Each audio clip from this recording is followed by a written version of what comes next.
ATM machine ముందు ధ్యానం చేస్తున్నట్లు అలా నిలబడ్డావేమిటి?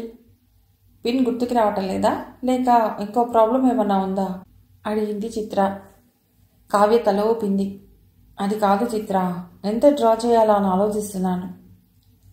ఓకే, 2000 తీస్తాను అంది కావ్య కార్డు మిషన్ నుండి బయటికి తీస్తూ. తర్వాత చకచక నెంబర్లు నొక్కింది. మిషన్ ఇచ్చిన నోట్లని కావ్య లెక్క పెడుతుంటే చిత్ర నుదురు చిట్లించింది. 2000ని నువ్వు పంచి చేసినా నీకు 6000 వచ్చాయా? ఆ సీక్రెట్ ఏంటో నాకు చెప్పు కావ్య నవ్వుతూ అడిగింది. కావ్య కూడా నవ్వింది. లేదు, నేను 6000 డ్రా చేశాను. 2000 అన్నావు, మరి 6000 ఎందుకు తీసావు? ఆరా తీసింది చిత్ర. మా సీక్రెట్లు మాకుంటాయి మేడం అంది కావ్య డబ్బులు పర్సులో పెడుతూ. కావ్య వంక చూడకుండా మిషన్ని ఉద్దేశించి మాట్లాడుతున్నట్టు అబ్బో సీక్రెట్లా పరిహాసంగా నవ్వుతూ అంది చిత్ర.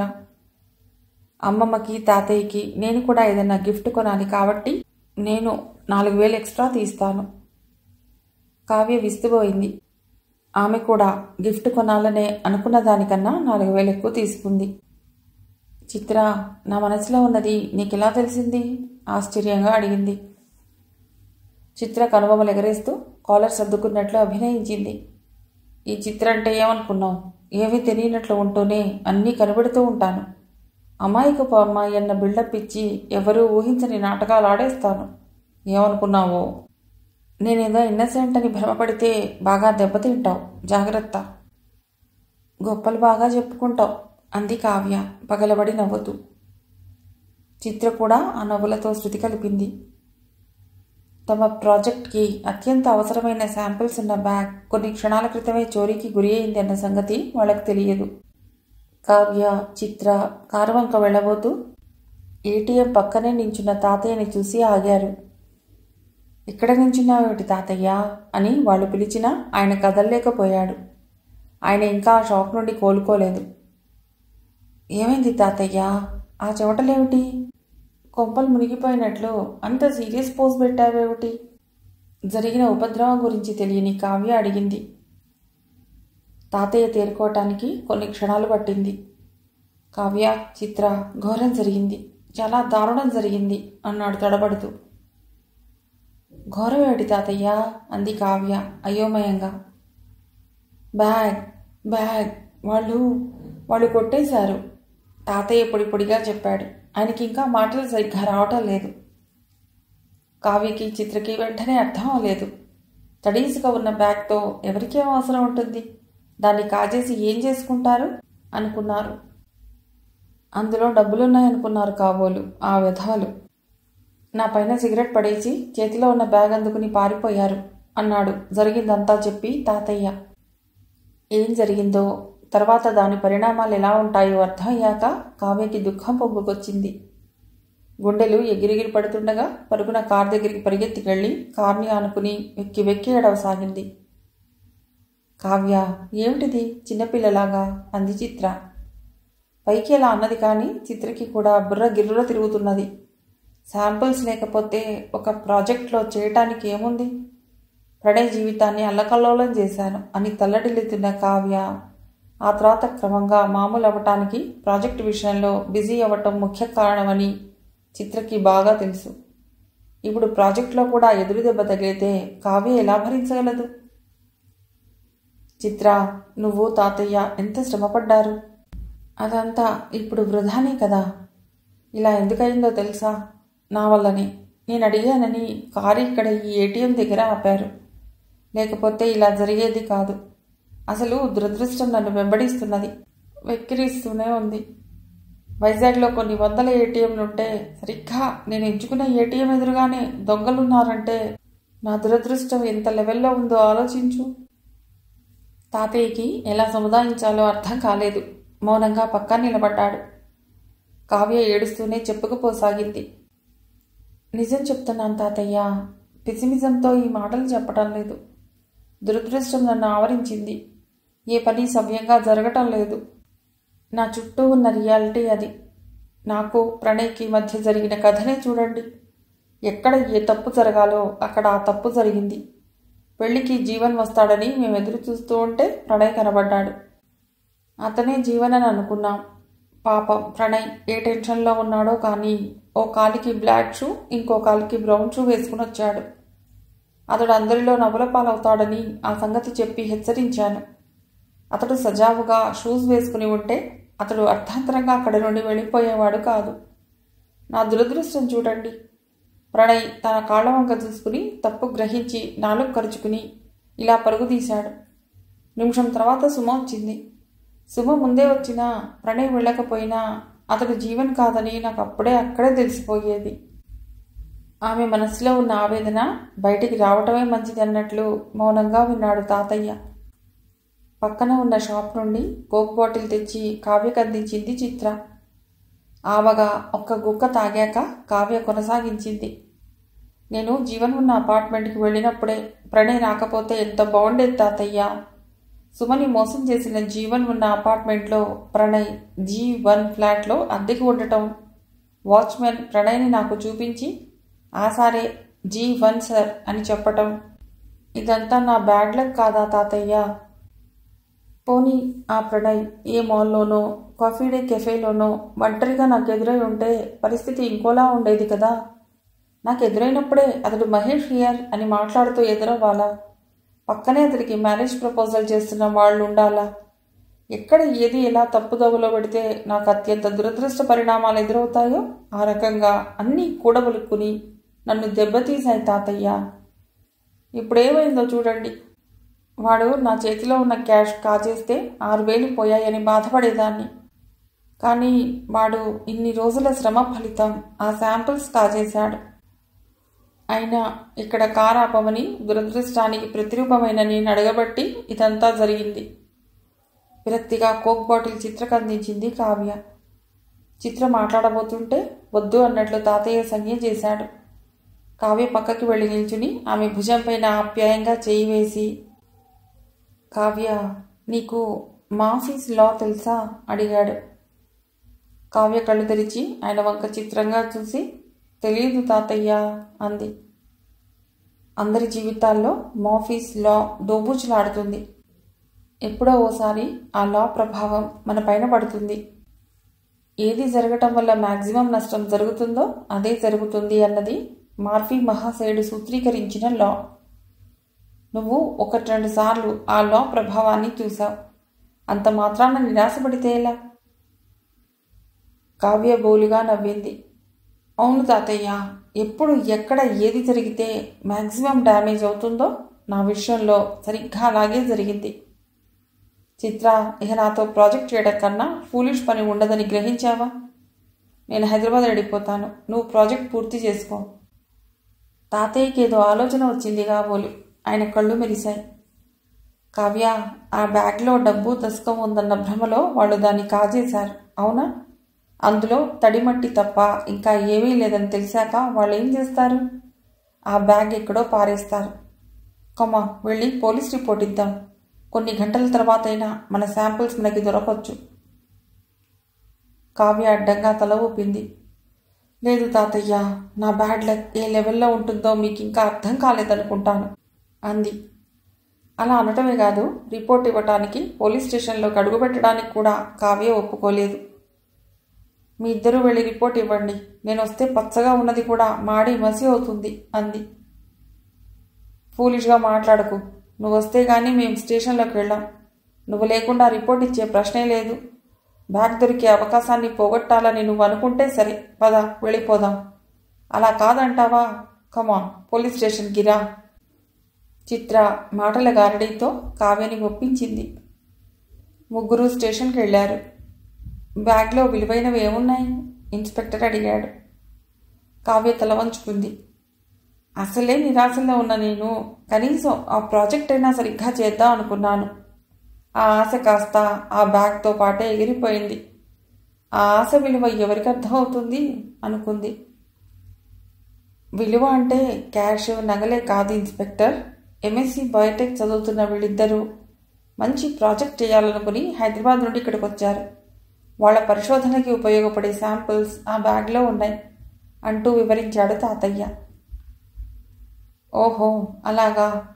వాళ్ళెవరో professional chain snatchers, bag snatchers అయి ఉంటారు. వాళ్ళకి ఆ శాంపుల్స్ ఎందుకు పనికొస్తాయి? తప్పకుండా మీ బ్యాగ్ దొరుకుతుంది అన్నాడు ఇన్స్పెక్టర్ భరోసా ఇస్తూ. అయితే ఆ భరోసా వల్ల కావ్య మూడేమాత్రం బాగుపడలేదు. అలా దిగులుగానే ఉండిపోయింది. చిత్ర ఇంత ప్రయత్నించినా లాభం లేకపోయింది. టీవీలో వస్తున్న క్రికెట్ మ్యాచ్ని పట్టించుకోకుండా ఒంటరిగా గదిలో కూర్చుంది కావ్య. ఆ రాత్రి కలత నిద్రలో మెళుకువ వచ్చింది కావ్యకి. పక్కన చూస్తే చిత్ర లేదు. ఏమైంది అనుకుంటూ హాల్లోకి వచ్చి చూస్తే అక్కడ ల్యాప్టాప్లో టకటకా టైప్ చేస్తున్నది చిత్ర. రాత్రి 2:30కి ఎవరితో చాటింగ్ చేస్తున్నావు చిత్ర అడిగింది కావ్య. చిత్ర ఉలిక్కి పడింది. చప్పున ల్యాప్టాప్ మూసి చాటింగ్ కాదు మెయిల్ ఇస్తున్నాను అంది తడబడుతూ. మెయిలా? ఎవరికి? అయినా ఆ తడబాటెందుకు? తడబాట కాదు, నాకు నిద్ర రాలేదు. నువ్వు శుభ్రంగా నిద్రపోతున్నావు అనుకుని నేను డిస్టర్బ్ చేయటం ఎందుకని చీకట్లో ఒంటరిగా కూర్చున్నాను. ఓ పిచ్చ ఐడియా వచ్చింది. స్టూడెంట్స్ చేసే ప్రాజెక్ట్కి ప్రథమంగా ఇలా శాంపుల్స్ తీసి సాయం చేస్తున్నాం అని ఏజెన్సీ వాళ్ళు అన్నారు కదా. ఆ శాంపుల్స్ ఉన్న బ్యాగ్ చోరీ అయింది బాబు. మరి మాకు చేస్తాను అన్న సాయం మాట ఏమిటి అని అడుగుతూ మెయిల్ ఇస్తున్నాను. ఈలోగా వెనుక నుండి నువ్వు హఠాత్తుగా మాట్లాడుతూ వచ్చావు. చాలా భయం వేసి ఉలిక్కి పడ్డాను అంది చిత్ర. మనం శాంపిల్స్ పోగొట్టుకుంటే వాళ్ళేం సహాయం చేయగలరు చిత్ర? శుద్ధ వేస్ట్, అనవసర శ్రమ అంది కావ్య విరక్తిగా. చిత్ర వెంటనే మాట్లాడలేదు. కొన్ని క్షణాల తర్వాత చూద్దాం, ఏమన్నా ప్రయోజనం ఉంటుందేమో. అయినా మెయిల్ ఇవ్వటంలో పెద్ద శ్రమ ఏముంది కావ్య అంది. కావ్య నిట్టూర్చింది. ఇద్దరూ చీకట్లోకి చూస్తూ మౌనంగా చాలాసేపు కూర్చున్నారు. 3 రోజుల తర్వాత పోలీస్ స్టేషన్ నుండి ఫోన్ వచ్చింది. రిపోర్ట్లో వర్ణించిన బ్యాగ్ లాంటిది దొరికింది, వచ్చి చూడమని చెప్పారు. తప్పకుండా ఆ బ్యాగ్ దొరుకుతుందని నేను చెప్పలేదా? ఆ మూర్ఖులకి ఆ ఇసుకతో ఉపయోగం ఉండదు కదా. బ్యాగ్ ఎక్కడో పారేసి ఉంటారు అన్నాడు తాతయ్య. ముగ్గురు పోలీస్ స్టేషన్కి వెళ్లారు. ఇన్స్పెక్టర్ టేబుల్ పైన ఉన్న బ్యాగ్ చూడగానే కావ్య కళ్ళు మెరిశాయి. చిత్ర భుజాన్ని తట్టి, మనం చాలా లక్కీ చిత్ర అంది గుసగుసగా. చిత్ర గబగబా టేబుల్ని సమీపించింది. థ్యాంక్ యూ ఇన్స్పెక్టర్ అంటూ బ్యాగ్ అందుకుని జిప్ తెరిచింది. లోపల ఉన్నవి చూడగానే ఆమె మొహం పాలిపోయింది. చిత్ర భుజంపై నుండి చూసిన కావ్యకి సరిగ్గా కనబడలేదు. చిత్ర స్లోమోషన్లో బ్యాగ్లో నుండి ఒక శాంపుల్ తీసింది. చిరిగిన ప్యాకెట్ నుండి సన్నగా ఇసుక కారింది. ఇసుకలో విలువైనవి ఏమన్నా దాచారా అన్న అనుమానం ఎత్తుకు వెళ్లిన వారికి వచ్చింది కాబోలు. శాంపిల్స్ ఉన్న జిప్ లాక్స్ అన్నీ చింపి మరీ చూశారు. ఒక్క శాంపిల్ పైన లేబుల్ సవ్యంగా లేదు. సేకరించిన శాంపిల్స్లో 10వ వంతు కన్నా తక్కువ ఇసుక జిప్ లాక్లో ఉంటే మిగిలినదంతా బ్యాగ్లో కలగాపులగంగా కలిసిపోయి ఉంది. క్లుప్తంగా చెప్పాలంటే బ్యాగ్ దొరకటం వల్ల ఏమాత్రం ప్రయోజనం లేదు.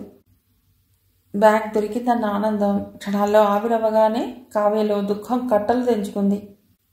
పోలీస్ స్టేషన్ అని కూడా చూడకుండా వలవలా విలపించసాగింది. డైమండ్ నెక్లెస్ పోగొట్టుకున్న వాళ్ళు కూడా ఆ అమ్మాయిలా బాధపడరు. గుప్పెడు ఇసుక కోసం స్నేహితురాల్ని పట్టుకుని అదే పనిగా ఏడ్చింది. ఏమిటో ఆ వెర్రితనం అని ఇంటి దగ్గర పోలీస్ ఇన్స్పెక్టర్ భార్యతో ఆ సాయంకాలం అన్నాడు. ఇక ఇంకా ఇక్కడ ఉండటం ఎందుకు చిత్ర, హైదరాబాద్ రిటర్న్ అవుదాం అంది కావ్య ఇంటికెళ్ళగానే. నేను ఇచ్చిన మెయిల్ వాళ్ళ ఎండి చూసి అరే ఎంత పని జరిగింది అని విచారం వ్యక్తం చేశాట. ఈలోగా తాతయ్య ఏజెన్సీ వాళ్లతో మాట్లాడాడు. వారం తర్వాత మనకి శాంపిల్స్ తీసిస్తామన్నారు. ఈసారి వాళ్ళకి ఏదో ఇంటెన్సివ్ ట్రైనింగ్ ప్రోగ్రాం ఉందిట. అందుకనే ఇంకో డైరెక్షన్లో కాస్త డీప్ సీలోకి పెడతారట. అక్కడి నుండి శాంపిల్స్ ఇస్తామన్నారు. జరిగింది అర్థం చేసుకుని ఈసారి ఎక్కువ ఛార్జ్ చేయమన్నారట. చిత్ర చెప్పింది. చిత్ర, మీరేమన్నా చేయండి, నాకు చెప్పకండి. నాతో ఏం చెప్పినా చేసినా నా దురదృష్టం, నా బ్యాడ్ లక్ అంతా మీకు అంటుకుంటుంది. అందుకనే నేనేం పట్టించుకోను అంది కావ్య. చెప్పినట్లుగానే కావ్య ఆ తర్వాత ప్రాజెక్టు సంగతి ఎక్కువగా పట్టించుకోలేదు. శాంపిల్స్ కూడా నాకు చూపించకండి, నా కంట పడనీయకండి అని హెచ్చరించింది. ఈసారి శాంపిల్స్ సవ్యంగా చేతికి అందాయి. అయితే కావ్య వాటి వంక కన్నెత్తి చూడలేదు. ఇంకో వారం తర్వాత కావ్య, చిత్ర హైదరాబాద్ ప్రయాణమయ్యారు. తాతయ్య, అమ్మమ్మ, చాలా థ్యాంక్స్. మీకు శ్రమ ఇచ్చి మేము బాగా ఎంజాయ్ చేశాం అంది కావ్య.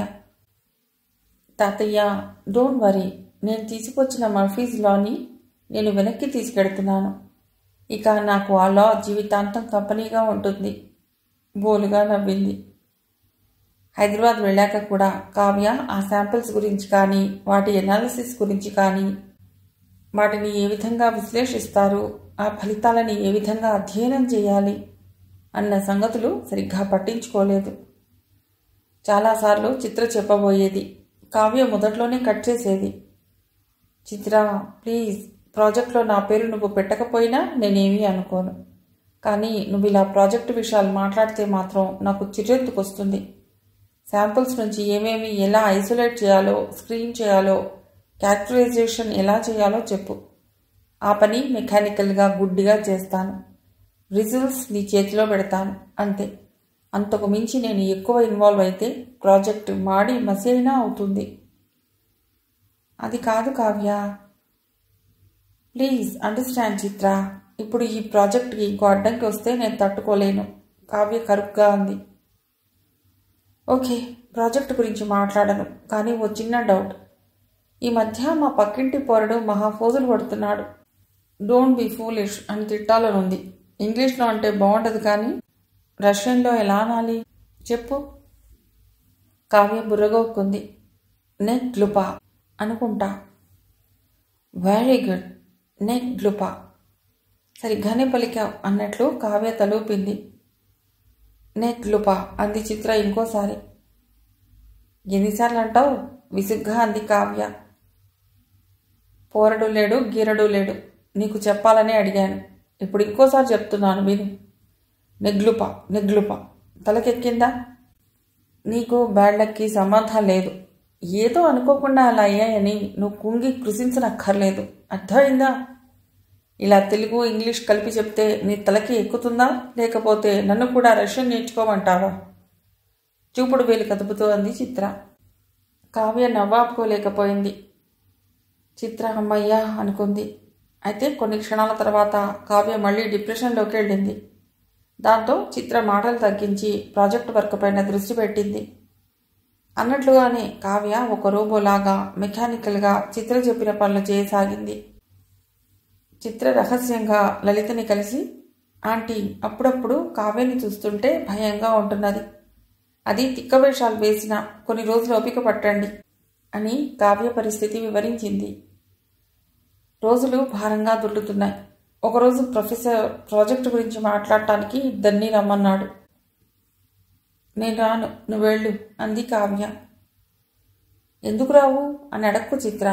నాకు 100 కారణాలున్నాయి. అవన్నీ చెప్పి నీకు బోర్ కొట్టలేను. ప్లీజ్ నువ్వు వెళ్ళిరా. ఈలోగా మన ఆపరేటర్స్ కడగాలి, వర్క్ బెంచ్ క్లీన్ చేయాలి, లాంటి పనులు చెప్పు, చేస్తాను. కానీ ముఖ్యమైన విషయాల్లో నన్ను ఇన్వాల్వ్ చేస్తే దెబ్బతింటాం. నువ్వు వెళ్ళి ఆయన గారిని కలుసుకునిరా ప్లీజ్. చిత్ర ఒక్కసారి కావ్యని ఇగాదిగా చూసింది. 100 వద్దు, కానీ 5 కారణాలు చెప్పు చాలు. నెంబర్ 1 ఏమిటంటే అంటూ ఆగిపోయింది కావ్య. అంతలోనే ఏదో గుర్తుకొచ్చినట్లు, మా ఆఫీస్లో వల్ల నాకు గుర్తుకు రావటం లేదు అంది సీరియస్గా. చిత్ర కోపం పోయింది. ఈసారికి వదిలేస్తున్నాను అంటూ ప్రొఫెసర్ని కలవటానికి వెళ్ళింది. కొన్ని నిమిషాల తర్వాత చిత్ర భారంగా నడుస్తూ వచ్చింది. ఏమైంది? కావ్య అడిగింది. మా ఆఫీస్లో ఇంకో అవతారంలో మనని దెబ్బతీసిందా? నువ్వు ఆ లాని మర్చిపోవా కావ్య? విసుగ్గా అంది చిత్ర. ప్రాజెక్ట్ రిపోర్ట్ రాయటం ఇంకా ఎందుకు మొదలెట్టలేదు అని ప్రొఫెసర్ ఇంతవరకు నా బుర్ర తిన్నాడు. అవును, మొదలుపెట్టు. నువ్వు డిక్టేషన్ ఇస్తే నేను టైప్ చేస్తాను. వద్దు, నేను కంప్యూటర్ కీబోర్డ్ ముట్టుకుంటే కంప్యూటర్ క్రాష్ అయ్యే ఛాన్స్ ఉంది. అది నా పవర్ అంది కావ్య కిటికీలో నుండి బయటికి చూస్తూ. మన ప్రాజెక్ట్లో మనం చేయవలసిన పని అయిపోయింది. కానీ వైజాగ్ రీసెర్చ్ ల్యాబ్ నుండి మనకి ఇంతవరకు ఇలాంటి సమాచారం రాలేదు. అప్పటికి తాతయ్యకి చెప్పాను. ఆయనకి తెలిసిన సైంటిస్ట్ని అడిగాడు.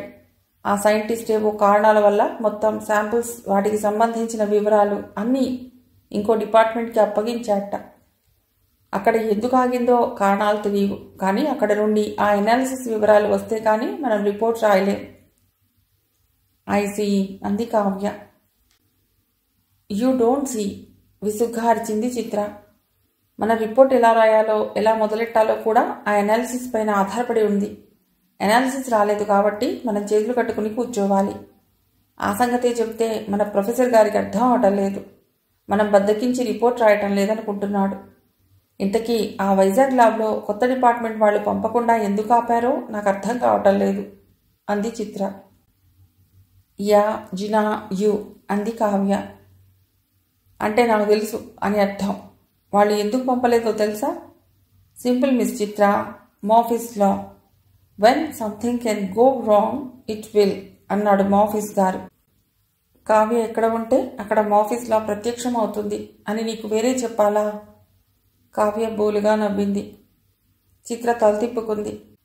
కొన్ని నిమిషాలు ఇద్దరూ మౌనంగా ఉన్నారు. ప్రొఫెసర్ రమ్మన్నాడు అన్న ఖబరు ఇంకోసారి వచ్చింది. చిత్ర నిలబడి కావ్య వంక ప్రశ్నార్థకంగా చూసింది. కావ్య కాగితం అందుకుని గబగబా రాసి చిత్రకు అందించింది. మాఫీస్ లా అని ఉంది ఆ కాగితం పైన. సర్రున ఆ కాగితాన్ని చింపి ఉండగా చేసి కావ్య పైన విసిరి ప్రొఫెసర్ని కలవటానికి వెళ్ళింది చిత్ర. మాఫీస్ లా వేరే విధంగా వ్యతిరేక కోణంలో కూడా పనిచేస్తుందని తెలియని కావ్య చిత్ర ఎప్పుడు వస్తుందా అని అసహనంగా ఎదురు చూడసాగింది. మిగిలిన కథ తర్వాతి భాగంలో.